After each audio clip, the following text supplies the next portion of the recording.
That's the beauty of it, that you can do the editing whenever you want, yeah? ¿Quieres vino? Ya tenés tu vino. No, I got everything. You have a water, No, I don't have silverware. Pero puede ser en español o en inglés. Well, it's in English. Okay. Pero sometimes my Spanish comes out porque I'm speaking to Spanish speakers. But what is the ideal audience target, basically? Anyone. It's basically, we're talking about, it's a safe space where people come to talk about topics or conversations that either the family's tired of hearing or their friends are also tired of hearing. So they come here and talk about it because one, I don't judge, we can talk about anything. And two, it's a platform where other people can hear you and people can also realize that there's other people that are dealing with the exact same thing. Yeah. We're all human, we're all dealing with the same thing and we don't really talk about it. And that's, I think it's important, no? That the people realize that it's normal in a way. Normalizing is a very important thing, I guess. Yeah. Like you're not alone. Yeah? Someone said that we are like island but connected underneath, the water. You see what I mean? Well, the previous episode that I did, Delphi was talking about I'm listening. Eh? No, you're fine. How it was very hard for her to socialize, to re-enter when she moved back to Argentina, to re-enter that socialism of Argentina. And I was like, I feel that once I go home every time. Because it's you mean no the lady home. from Sri Lanka, yeah? Yes, but I connected with her on that level because every time I go back to the States, it's not home anymore for me anymore. Yeah. And it's really hard to go back to the people that they're always your friends, but it's a different social life now. It's a very different adaptation of what it used to be because you grew differently. But I'm also not there anymore. Their life doesn't stop simply because I moved away. Yeah, well, the issue of moving away and especially when you in my case, raising kids away from home, and then especially in my case, my ex-wife is, as you know, Gianni is Spanish, I'm Argentinian, and we grew up partly in the UK and then in Switzerland. And then Bruno in particular, Bruno, well, he's asking all the time, he's wondering where I'm from, So he wants to feel more Latin. He wants to sort of catch up with his Latin background, which is very interesting. I guess it's interesting because Cami he feels Swiss. Mati, more American. I think he's American now because he moved there, but he's not particularly worried about that, identity in terms of where I'm from, But Bruno is the one asking himself that question. And the first time that he raised this question it's a new phenomenon, nowadays when you fill forms, they sort of force you to put your, gender, whatever, nationality, ethnicity, which was not normally, before the case. And Bruno was saying, well, am I white? Am I, Latin? Am I, a European, and it's like a separation, right? It's, what do you need that info for? I never got it. I don't know. I don't really know either. I don't know. But filling out forms, going to college, even Masi. Yeah. My little brother was talking about how when he's filling out college forms, they ask you too if you're Latin. Exactly. But it's a very specific. They ask you if you're Hispanic or Latino, and it's a very different box when compared to everything else. It's another subject. At least in America, and I don't know why that's so important for people to know. Exactly. What is important to know that you're Latino, European, Black African, Black Asian. What is the point? I don't know, but I think it's very interesting. But it's very confusing as well for the kids like Bruno, who's is very sensitive and he's wondering why I'm asking that sort of questions. I don't know. It's interesting, and I guess it's sort of a lot of people having the same maybe questioning themselves. Because with the globalization, everybody's moving around, and having kids in another part of the globe, traveling, parents from different nationalities, So I guess it's a global phenomenon in a way, I guess, right? Where are you from? Especially now with the rise of all nationalism, the agenda everywhere, even in Europe now with Germany, we having Hungary, you have a very nationalistic sort of conservative government, and even in Europe, where you normally say, "Well, I'm a European," I'm not Hungarian English, or with Brexit and all these guys, I don't know what is the answer actually. I don't know what. I think probably the home is where you yourself feel. If you feel confident within your skin, probably that's where home is. Where you feel, and you can move elsewhere without worrying about whether you're in a country or not. Or if you feel good within yourself, probably probably that's the home is. Do you think? And then the rest comes, naturally. I don't know because I moved in college. I lived in Pennsylvania. That didn't feel like home. Then I went back home. Didn't feel like home, Pennsylvania. No, it did not. And then I went back home, and then I moved to Boston for a year and a half, and that also didn't feel like home. And then I moved to New York City, and I hated New York City. I understand why people like it, but it wasn't for me. It was. But you were raised in Yeah, but I was raised in the outskirts of New York City, not actually the city, and so it was Westchester County, very suburbia. That's where you studied. Oh, that's where I went to high school. Okay. And then I went to Pennsylvania for college, so I was in Pennsylvania for 4 years, but I was also in a very Amish town, Lancaster. It's super small, and I didn't like it. I feel like everyone knew your business, everyone knew you, and I got tired of it very quickly. And then I went to Boston, and I loved Boston, but then after a year, I got very bored, and then I moved to the city. The majority of the weekends I spent with my family in the suburbs because I wanted to get out of New York City. I did not like the city. It's not for me. So I said, okay, where can I go where I wouldn't get as bored? Because I get bored very quickly. I don't know what it is. It's a gut feeling more than anything that I don't belong in these places. And so I was trying to negotiate where I would go. And then I was like, okay, I say I'm Argentinian. A lot of people, I don't know why they ask this, but in the States, when you say you're from Argentina, they ask you, are you born there? But again, I've said this before, when people say, are you Italian? They don't ask you if you're born there. It's already accepted. No. So the fact that you say that you're Argentinian is it seems alien to them. And you can't justify that if you weren't born there, you're not Argentinian. Yeah. When you were raised in an Argentine culture, Yeah. and that your English is Spanish is your first language, and you are Hispanic, but then people still ask you and they say, no, you're American. I go, ethnic wise, I'm not. Yeah. Culture wise, I'm not. So then I moved here, and while I was starting to find a place that started to feel like home, I started to realize that it doesn't actually feel like home. I'm just surrounded by family because I thought it was something that would make me feel like home, because sometimes people say home is where people are, not necessarily a place. Yeah. But I think it might be opposite for me, because now I'm moving to Spain. Right. Because it's calling me for some reason. Spain. Yeah, I don't know why. But you've been there or not in Spain? Mm-hmm. You lived there before. For a few months you visited. Mm-hmm. I visited Spain. I've never lived there, but it's an intuition feeling that's calling me there.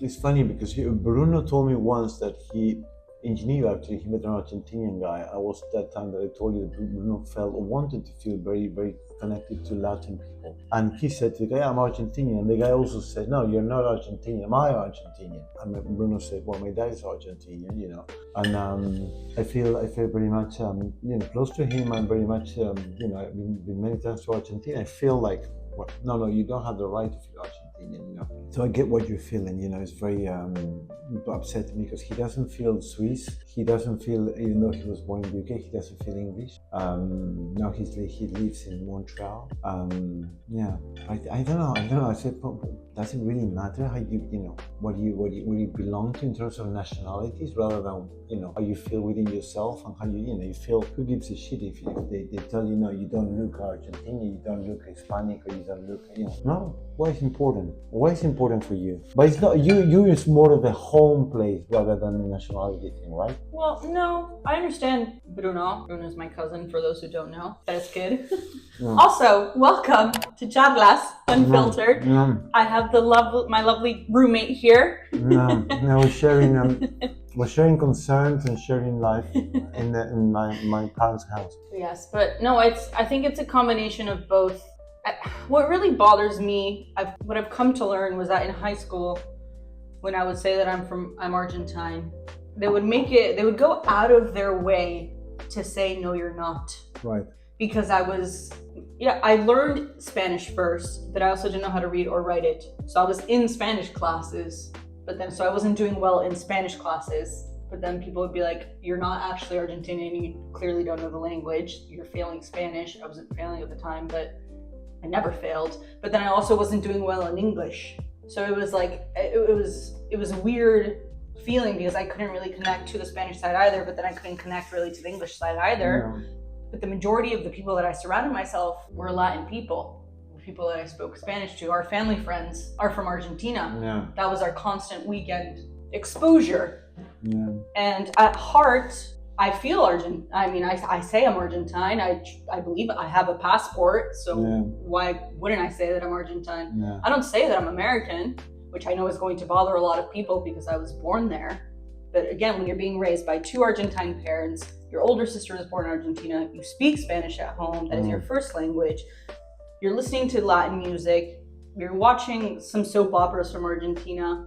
I don't know, that's what I was thrown into. It's quite sad that you even need to think about and justify, because it's funny, but I see parallels with, rugby. I was reading an article yesterday, coincidentally, that there's a lot of players. There was one big player, Irish player, who's very good. He was born, actually 3 Irish players that were born in New Zealand. Mm-hmm. I mean, they were actually born and raised in New Zealand, and they moved to Ireland something like 7 or 10 years ago. And one of the guys saying, I don't care what people say. I really love this country. I really feel at home here, and I'm proud of wearing the Irish shirt.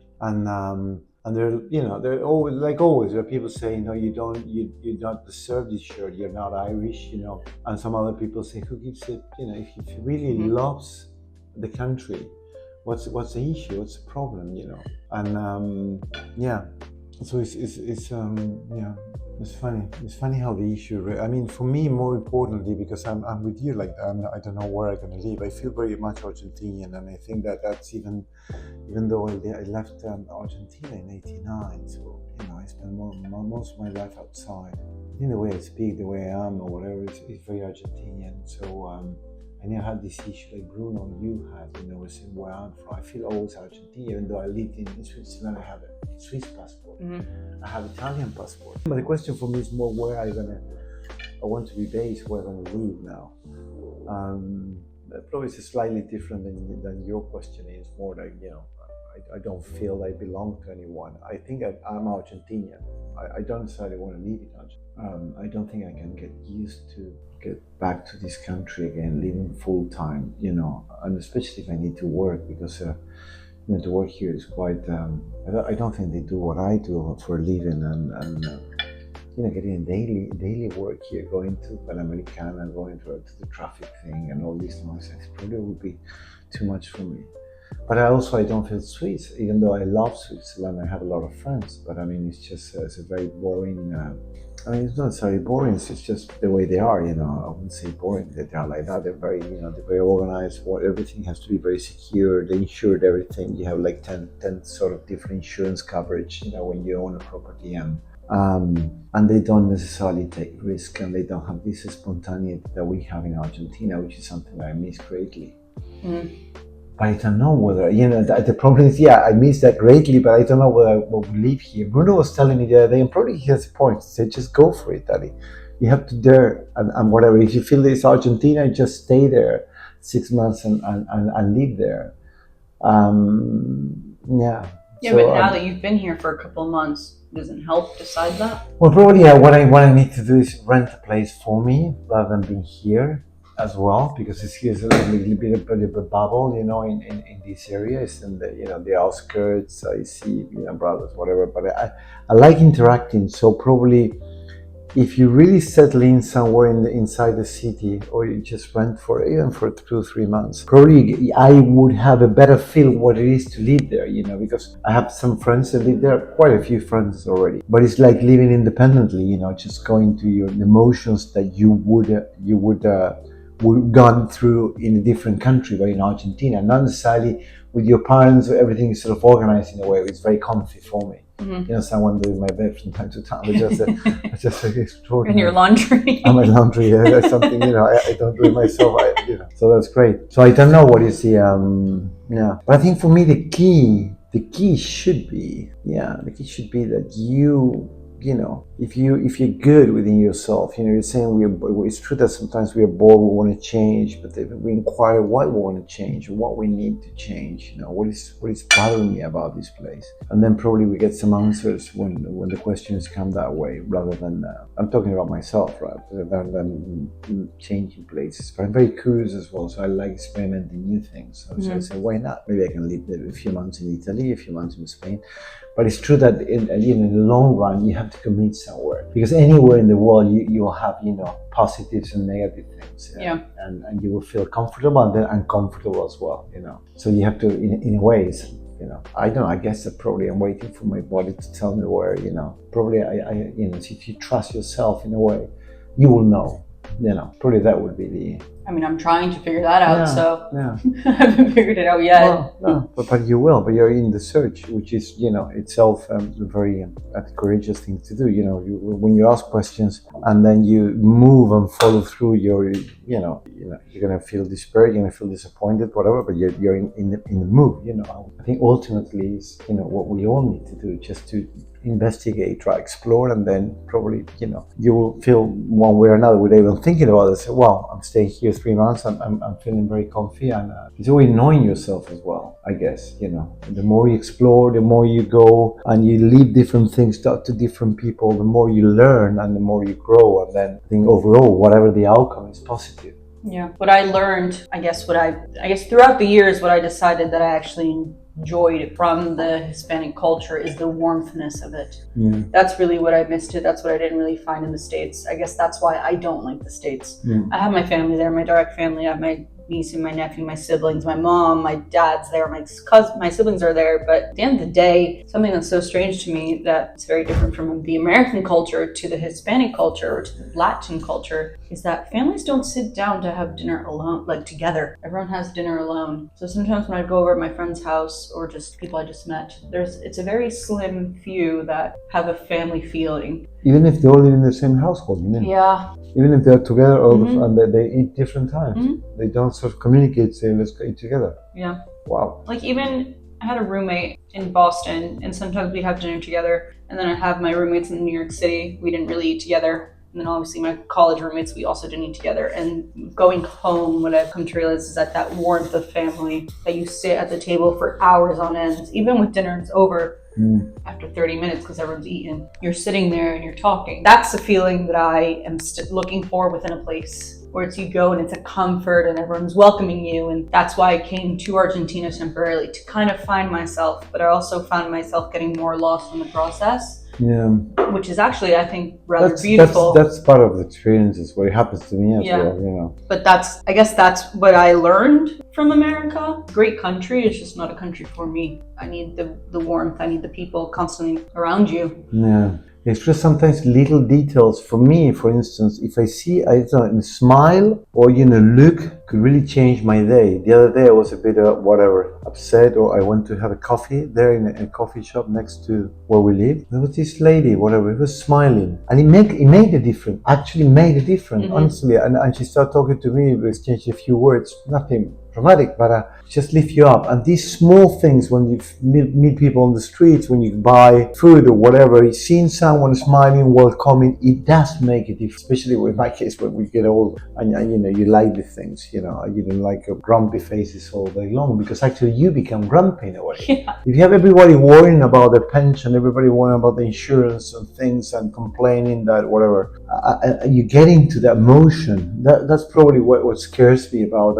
I had a very good friend of mine, Swiss German. The Swiss Germans are very square, very, very lovely people, but very organized and very, And he lived in 3 years in Uruguay during the lockdown, so he was not able to travel to see his family in Neuchâtel, which is a very small city, very close to the French part of Switzerland, very, very close to where I live in the French part of Switzerland. And he said after 3 years in Uruguay, he was coming very often to Buenos Aires as well for work. And for some reason he couldn't go, or whatever. I don't know whether it was all COVID or because he didn't want it, but anyway, he stayed 3 years away. When he got back into that, he was shocked to see the faces of the people in general. And particularly, he paid a lot of attention, he said, to the car drivers. For whatever reason, he told me that. It's a very wealthy country, and you see a lot of big cars. You see all big brands there, whatever. And but the people are not necessarily happy. That's he said, not me. Mm-hmm. And it's true. You get into that sort of mood, when people are not, there's some sort of concern, always some sort of concern, And Bruno noticed that actually when he was in Canada. He said that One occasion he was playing football with the school team. One occasion he met with some other guys who were not from the university where he was studying. You know, he was a very sort of, in a way, you know, posh university, if you want. He played with other guys, and then he had a great time. And the guys spoke Spanish, and then they had a beer together, whatever. And they were Venezuelan, Colombians, or whatever. And then they went to, hey Bruno, why don't you come over? Blah blah. We're gonna go to a bar, whatever. And they went to a bar. They started dancing salsa, whatever. And most of these guys have been displaced by the dictatorship in Venezuela, and the parents would work. Will get any sort of job there, even though they may have been engineers or architects or whatever. There they go there and do washing up in a restaurant or whatever. And the kids got used to that, and they were living in this sort of a shitty part of Montreal. Bruno was telling me that, but he saw so much joy and spontaneity and authenticity and, you know, vitality compared to the usual gang of friends. I'm not saying that his friends were sort of dead, but I mean, the concerns that they have, you know, about we need to study a lot, we need to worry about what we're going to do after. It's always sort of running, you know, it's always go after, you know, what we do after university, trying to find a place to work, you know, to get some experience and then work, you know, it's always going forward. You know, these guys were living by the moment, and Bruno was really actually shocked. He said to me, well, I love that, Daddy. I mean, these guys, they don't have any money. I mean, I visited the flat of a friend, and it's a shitty part of the city of Montreal, very far away from the university where you know, he was living in the campus. But I was really, really touched in a positive way. You know, these guys, they were just dancing. I mean, I have friends that were taking pills. They couldn't sleep at night because preparing for the exams were so stressed. Whatever. I'm not saying that you don't have to study, but you know, it has to find a middle ground somewhere. And that's where he started questioning and say, well, you know, I'm also, you know, of Latin as well, you know. And he started connecting more and more with these sort of people because the vitality he gets, and probably, I don't know, it happens to you as well, it happens a lot to me, when you talk to someone who is able to energize you, you know, because it's an energy field thing, you know, and you talk to people who actually take away a lot of energy from you, you know. And normally when you're in these Latin countries in general, I'm not saying because you have assholes here as well, everywhere, you know, but you found this sort of energy, right, and which is contagious in a way, and then you realize, well, that's, you know, that's part of life. That's important thing. It's what I was telling you before about smile, you know, good vibes, and this is really, it seems very minor, you know. People will say, no, we have to work, whatever, but it's really important actually for the quality of life. No, I agree. In New York City, when you go out and you start talking to people, and I was like, oh, I'm from Argentina. And they're like, oh my God, me too. And the instant switch to Spanish, they pull you in, they introduce you to all their friends. You have a new friend group. It's a very different kind of energy that I thought I found more within the Hispanic community and the Latino community than any other community. They pull you in. I mean, when we went to that dance thing in Buenos Aires, we met the two girls who they blew me away when they said that we were rude. Not us, but Argentines. That's why then we invited them and we had beers and then we invited them to dinner, I think. But that really caught me by surprise because I'm not particularly surprised. I mean, she was from, one of the ladies was very nice. Both were very kind, but the one from Zurich, and she came across to me quite very sort of, I don't know what she means by rude, but probably, you know, just colder maybe. Yeah. But I don't know. Probably you reacted the way you're asked. I don't know. But it's true. It was quite weird because the rest of the people, you know, we talked to a couple of French guys. They were very happy, and I never actually met anyone in Europe in whatever many years I did there who had visited Argentina and would not have said to me, "Listen, this is one of the best trips I ever done." Honestly, I'm not joking. In 35 years, everybody was thrilled. I mean, it was absolutely, and one of the reasons they noted when I asked you why, I mean, again, we had fantastic whatever wine, they want to watch football, then they see polo, they go to Iguazu, they go to, you know, and they say the people make a difference. The people make a massive difference. They're very, very friendly, very welcoming. And just to wrap it up, at least from my side, my boss, Swiss German guy, who's from all lineage of Swiss family. They don't have any royalty in Switzerland. Probably if there were, I mean, this guy would fit one of these because of the lineage related to when they created the whole cantons in 16. But he was telling me that when he retired, he was thinking about coming to Argentina. I said, Louis, what are you talking about?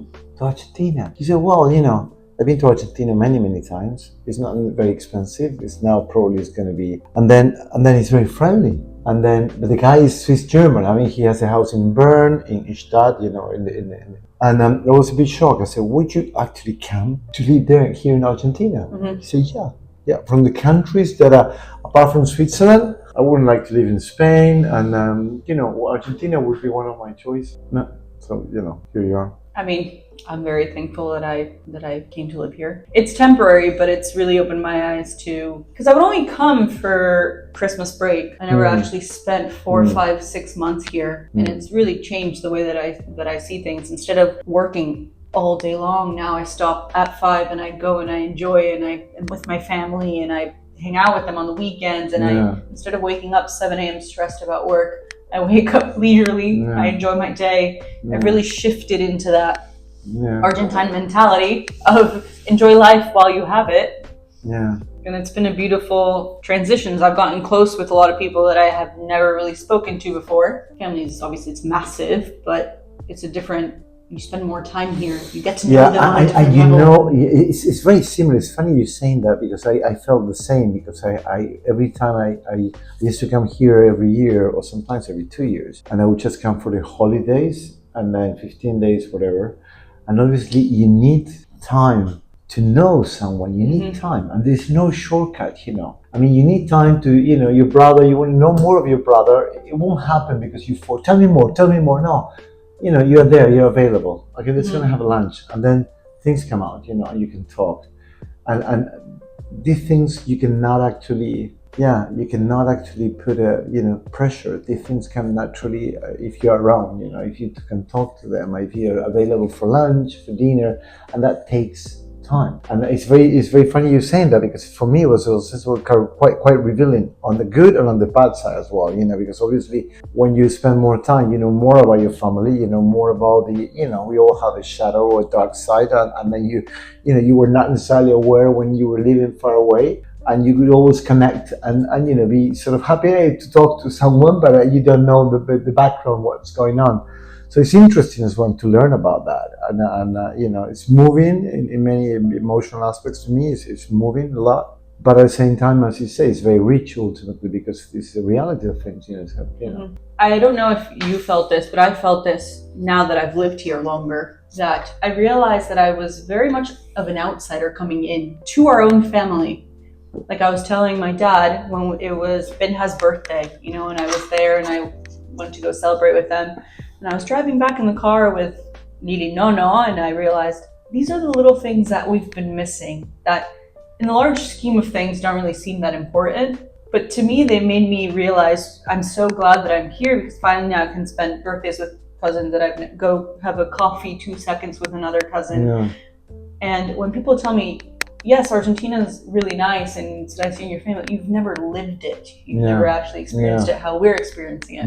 You might get sick and tired of someone, but for me it was very interesting. It opened up my eyes a little. While family, I think sometimes I take for granted, obviously, because it's like, oh, it's fine, I'll see them every December. But also every December they're also getting older. And so it was like those little moments of, okay, let's go have an asado over here. Let's go have an asado there. Let's go spend Mother's Days here. Let's do these things. Let's do that. And even just going to play paddle, or going to the gym, or even just having empanadas with your cousins. I've grown to learn so much more about them and actually embrace that time. Yeah. And it's something that's so beautiful, but at the same time, it's rather sad because I've never pushed for it before until now. Yeah, and it's very interesting because you're mentioning the little moments, small moments, and I got this when now my dad doesn't play tennis anymore, and I think I used to play tennis with him. This is gone. I'm not going to play ever again with him. Mm-hmm. And you see him, when I see him sometimes in the morning and get up early for work, and then he comes and walk and in his sort of manner, you know, because he's struggling to walk.